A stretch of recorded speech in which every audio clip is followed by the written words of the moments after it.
Mga kabrid, good morning po sa inyo lahat. Ito, panibagong araw mga kabrid, panibagong paglalathala sa pamamagitan ng premiere. At ang gagawin natin tayo mga kabrid, gagawin natin ngayong kabrid ay magluluto tayo. Magluluto tayo ng hilaw. Lulutuin natin mga kabrid. So ayan o, ang ating atay balon-balunan mga kabrid. Ang ating ampalaya, pampasaya mga kabrid. Yung ating sangkap, nor cubes, chicken flavors, luya, sibuyas at bawang, tsaka yung dinurog na ating paminta mga kabrid. So ready na yan mga kabrid. Handa natin itong pampaligalig. Ito yung pampangiti, yung ngiting may pawis mga kabrid. Ayan o, ngiting may pawis mga kabrid. Tatabihin natin yan guys. So tara mga kabrid, naka-ready na po ang ating kawali, yung toyo, kasi adobo to. Alright, come on. Patutuyuin natin siya sa gisa. Pagkagisa, tuyo na sa gisa, may mantika syempre yun, yung tuyo na. Tapos susukaan natin ng kunti mga kabrid. So tara mga kabrid, samahan nyo na ako sa panibagong araw na naman. Ang araw natin ngayon, ang laman ng ating vlogs mga kabrid ay all about cooking food by GPC mga kabrid, GPC Backyard. Tapos syempre mayroong chicken mga kabrid. So tara mga kabrid, samahan niya ako. Ihanda na natin ang mga kailangang pala, kung ano-ano mga kabrid yan, dalawa kailangan natin ihanda yan. Tapos magsimula na tayo sa gagawin nating pagluluto mga kabrid. So ayan mga kabrid, ayan na, naka-ready na yan. And 5, 3, 2, 1, mag-intro muna tayo mga kabrid.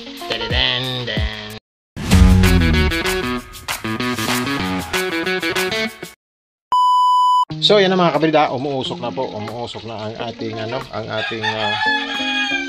ang ating kailangang kawali ba. So simulan na natin, maglagay na tayo ng kukunting mantika mga kabrid. So ayan na siya ayan na mga kabrid, kukunting mantika. Tapos ang ating sangkap mga kabrid, ang ating nakawiling sangkap, ayan na mga kabrid. Ang unahin natin dyan is ang luya. Yan, pag nag-adobo po ako kabrid, GPC, sariling sariling mikos-mikos ba ni GPC, gagawin ko, aantayin ko to mag-brown yung ating ating pangunang lulutuin. Papabrownin ko siya, gaya yan brown na Sunod kong papabrownin is bawang. Pag nag-brown na si bawang mga kabrid, ayan brown na. Aantayin mo mag-brown na si bawang. Yan. So ayan nagba-brown na siya Sunod natin ilalagay is ang ating sibuyas mga kabrid. Yan. Sibuyas. Mga kabrid ayan hinalo-halo na natin. Yan. Kita nyo naman mga kabrid. Yan. Pag nag-brown na din yan mga kabrid, it's time for the yeah boy. So ayan, luto na yung luya. So syempre masarap na yung amoy at katas. Damn! Yung naman bawang, syempre luto na rin ang bawang, brown na din, masarap na rin ang katas niyan mga kabrid. Tapos yung sibuyas, ayan paluto na rin. Pag nag-mixture yung mga lasa ng sangkap rin mga kabrid, kailangan na natin ilagay itong sangkap natin balon-balonan mga kabrid.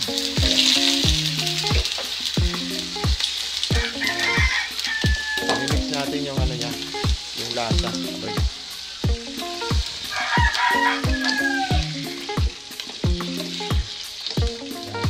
Kukunting tintahan natin yan.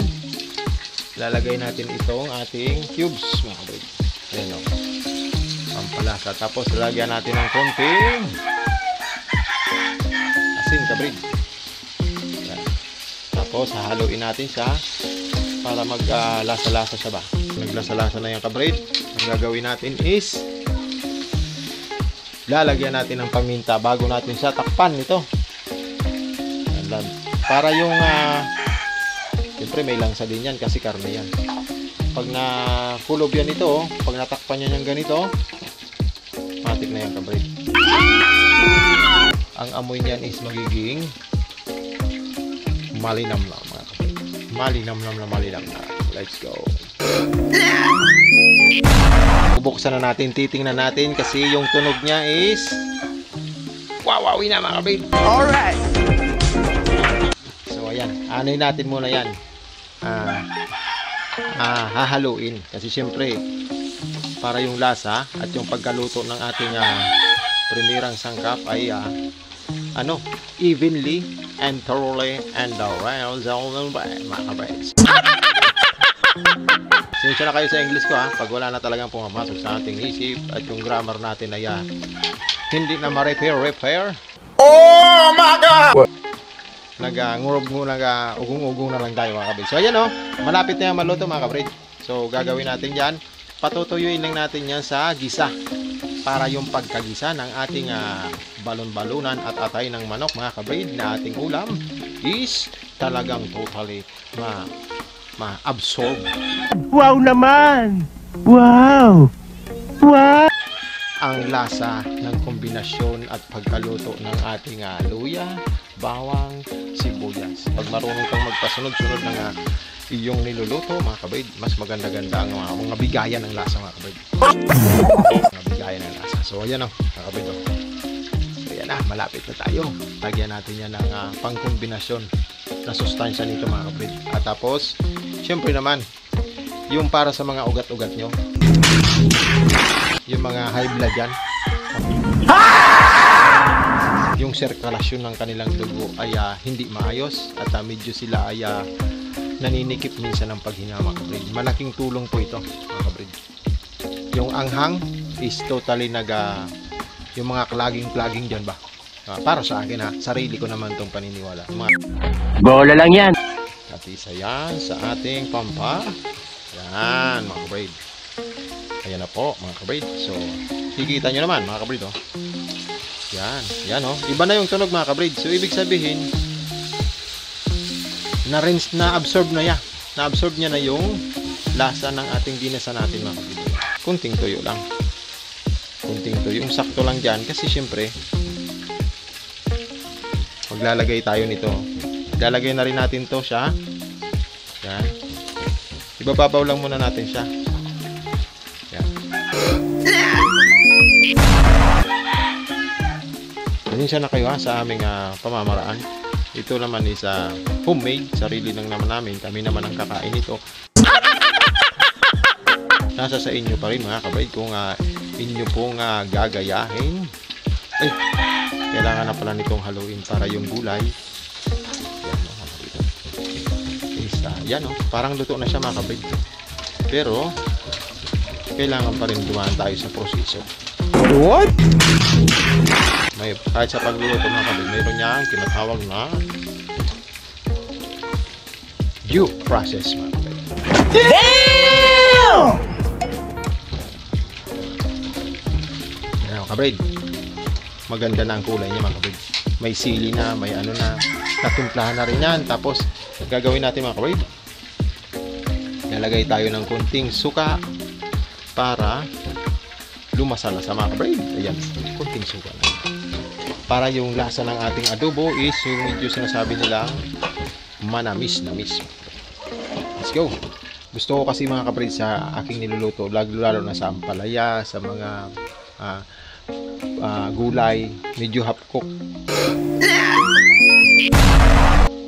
Kasi syempre pag init-init mo saka malang maluto ba. Ang half cook magandang initin, pero pag ang lutong-luto na initin mo pa, lamoy-lamoy na ba. So ayan mga kabrid, medyo half cook lang yan siya. Ayan, medyo half cook lang. Tapos yan. Mayroon sana tayong itlog. Oh my God! Wow! Kita ko sa inyo yung itlog maganda sana ihalo dito to. Ayan yung itlog natin. Maganda sana balatan to tapos ilagay dyan mga kabrid. Kaso ang problema natin is pang-easy ko yan mamaya. Pang-easy, mag-i-easy si GPC Backyard mamaya pagbabalat ng ating itlog. balatan natin ang itlog natin mga kabrid. Babalatan natin tapos i-esi tayo magdapat mga kabrid. So ayan mga kabrid, pwede na yan. Titikman ko mga kabrid ang hula, kung ano ang lasa ng hula mga kabrid. Tingnan natin ito, wala na tayo. Ano? Let's go. Ayos, masim-masim na ano. Okay mga kabrid, pwede na to. Boss, magano na ako ha. Yan. Yan, kabrid. Ang sarap ng lasa mga kabrid. Lutong-luto yung ating itong ating mga atay balon-balongan kasi pinatuyuan natin sa gisa ba. Yan. Yung tunog niya talaga is yung parang masarap ba. Tunog nakakabusog ba.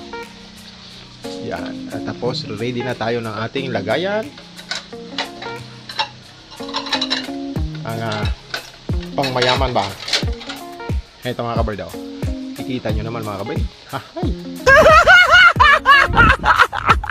Ito na yung pang salok natin mga kabard. So ayan, makikita nyo medyo luto na siya. Lutong-luto na mga kabard. Tingnan natin na. So, let's go. Dito na. I-serve na natin to mga kabard at kakain na tayo. Time check natin is ano na. 12:10. So yan na. Wow. Wow. Wow. Medyo may konting sabaw kasi si Gabs mahilig sa sabaw. Siyempre, kaming mga medyo nagkakaedad na, medyo dry na ba? Sabaw is life ba? Lalo na yung sa gulay. Hey, hey.